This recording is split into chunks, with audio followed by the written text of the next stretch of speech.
বরগুনার বেতাগী অংশে বিষখালী নদীর ১ কিলোমিটার এলাকা জুড়ে তীব্র ভাঙন দেখা দিয়েছে। নদীর পানির উচ্চতা বৃদ্ধি এবং তীব্র স্রোতের কারণে ভাঙন পরিস্থিতি ভয়াবহ রূপ ধারণ করেছে।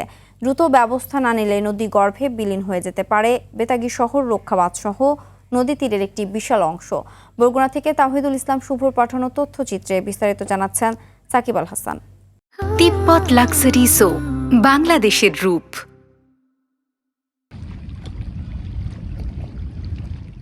বরগুনার বেতাগী অংশে বিষখালী নদীর তীব্র ভাঙনে এরই মধ্যে বিলীন হয়ে গেছে একরের পর একর ফসলি জমি, বাড়িঘর, রাস্তাঘাট সহ নানা স্থাপনা।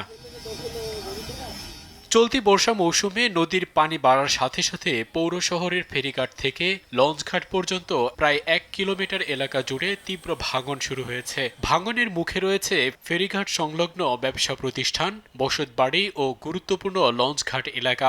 ভাঙন আতঙ্কে নদীপাড়ের মানুষ দিন কাটাচ্ছেন চরম উৎকণ্ঠায়। অনেকেই ঘরবাড়ি ও দোকানপাট নিরাপদ স্থানে সরিয়ে নেয়ার চেষ্টা করছেন। চরম ঝুঁকির মধ্যে রয়েছে বেতাগী শহর রক্ষা বাঁধের একটি বড় অংশ। আমি ছোটবেলা থেকে দেখতেছি ভাঙতে এই পর্যন্ত আসছে। আমাদের জমি ছিল, আরো স্কুল প্রতিষ্ঠান ছিল, মসজিদ ছিল। এখন ভাঙতে আমাদের জমি থেকে আছে, আমাদের বাড়ি ছিল, সে বাড়িও ভেঙে গেছে।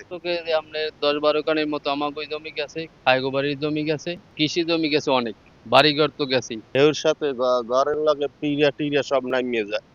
হ্যাঁ, এবার আবার যখন এই বন্যা টন্যা চলে যায় তখন আবার আমাকে নতুন করে বাঁধতে হয়। স্থায়ীভাবে তীর সংরক্ষণের জন্য একটি প্রকল্প প্রস্তাবনা রয়েছে বলে জানালেন এই নির্বাহী প্রকৌশলী। ইতিমধ্যে আমাদের জিওব্যাগ ডাম্পিং অধিকাংশ প্যাকেজে শেষ হয়ে গিয়েছে, ফলে ভাঙ্গনটা এখন একটু স্তীমিত হয়েছে এবং আমাদের যে ব্লকের কাজ এটা চলমান আছে। এটা আমরা আশা করতেছি যে প্রকল্পের যে নির্ধারিত সময় ২০২৮ সালের মার্চ মাসের মধ্যে আমরা এই জায়গায় স্থায়ী নদী ভাঙ্গন রোধে যে স্থায়ী প্রতিরক্ষা কাজ সেটা বাস্তবায়ন করতে পারবো।